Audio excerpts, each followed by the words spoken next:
Hello Hello， 胖妮儿来喽！继续跟胖妮过情关，有小主曾对《甄嬛传》中婢女们的实力进行排名，安陵容身边的宝娟是仅次于崔槿汐的狠角色。宝娟的狠要以安陵容承宠为分水岭，分为2个阶段。第一个阶段，她轻而易举得到安陵容的信任，成为她身边亦师亦友的存在。第2到第3个阶段，她一仆侍二主，成为皇后挟制安陵容的利器。第一阶段的宝娟是强大辅助，亦师亦友。安陵容的性格十分敏感多疑，想要取得她的信任并非易事。宝娟能够做到这一点，源于3个利好条件。第一，安陵容进宫没带侍女，甄嬛、眉庄、富察贵人等进宫的时候都带了侍女。相比于自家侍女与主子之间从小一起长大的情分，内务府后安排进去的人，除非强大如槿汐，否则很难取得主子的信任。但安陵容没带陪嫁侍女，身份低微的她进宫之后两眼一抹黑，急需有人扶持，这给了宝娟晋升的机会。第二，宝娟有实力。不得不说，宝娟在眼界、格局、心理素质和宫斗经验上是强于安陵容的。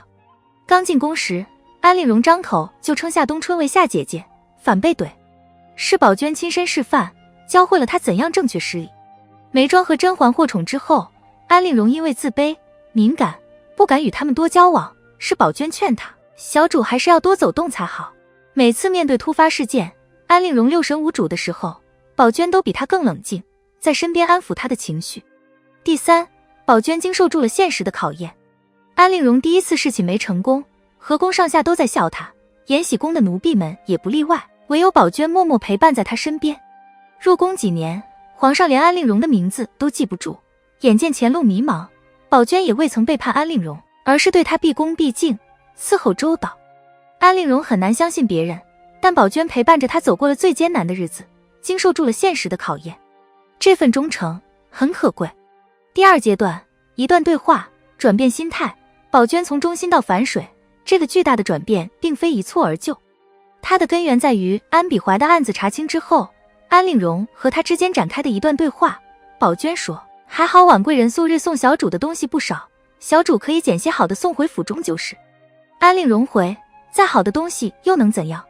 我算是知道了，谁的话都不如皇后的话管用。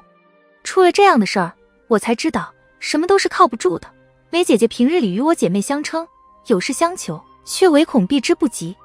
宝娟再说，婉贵人对小主倒是真心，奴婢觉得靠旁人不如靠自己，小主想为大人和夫人争气，不如自己得宠，扬眉吐气。安陵容回，我既没那个本事，也没那个机会。宝娟接话，有心就有机会。大家看这一段对话的时候，容易关注到的是，宝娟的话给了安陵容什么样的影响，包括肯定了甄嬛的真心，鼓励安陵容承宠。但其实大家忽略了，安陵容的话也会对宝娟产生影响。谁的话都不如皇后的话管用，关键时刻，出身高贵的眉庄和恩宠正盛的甄嬛都是说不上话的，唯有皇后才是后宫真正的主子。若有机会伺候皇后，自然比伺候其他小主要有前途的多，尤其是像安陵容这样没权没势的小主。梅姐姐平日里与我姐妹相称，有事相求，却唯恐避之不及。眉庄平日对安陵容千好万好，只要有一处没做周全，就遭记恨。像安陵容这样的人，想要以心换心特别难。眉庄不行，她一个下人更做不到。我既没那个本事，也没那个机会。安陵容没有靠自己的能力和勇气，这就注定她只能依附于人。结合前面对话，宝娟可以猜测出安陵容所选择依附的人是皇后。既然如此，与其听命于她，还不如直接听命于皇后。第三阶段，由人及己，心寒失落。如果说一次谈话只是使宝娟萌生出了投靠皇后的心，随后发生的一件事却真正笃定了她反水的心思。眉庄假孕争宠事件发生之后，安陵容回到自己宫中，惊惶不已。她先是顿足捶胸，又让宝娟把她绣给眉庄孩子的肚兜拿去烧掉。从头到尾，安陵容关心的事情只有一件，那就是自己是否会受到牵连。就像甄嬛拼尽全力救眉庄，会使身边人觉得她有情有义，值得信任一样，安陵容的胆小怯懦、冷漠自私，让宝娟觉得心寒。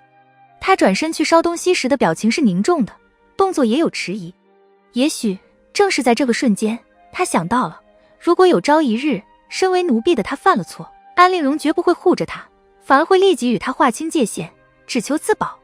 也正是这件事发生之后，宝娟开始频繁的在安令荣面前说眉庄和甄嬛的坏话。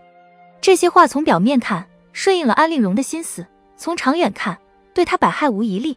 宝娟当然懂得这一点，但彼时她早已不再把自己的前程与安令荣的命运捆绑在一起了。待到安令荣承宠，第二天自己走回宫中之后，也是等了好一会儿，宝娟才迟迟前来。宝娟为什么迟来？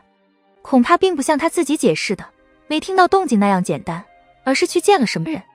这一切沉浸在重重喜悦中的安令荣并没有发觉，他更加不知道的是，真正把宝娟推到皇后身边的人其实是他自己。失去宝娟这个强大辅助的安令荣，就像失去翅膀的鸟，不可控地滑向了歧途，从此沦为皇后的工具就成了他的宿命了。好了，本期的影片就到这里，喜欢胖妮辛苦给影片点赞，订阅胖妮，下期更精彩。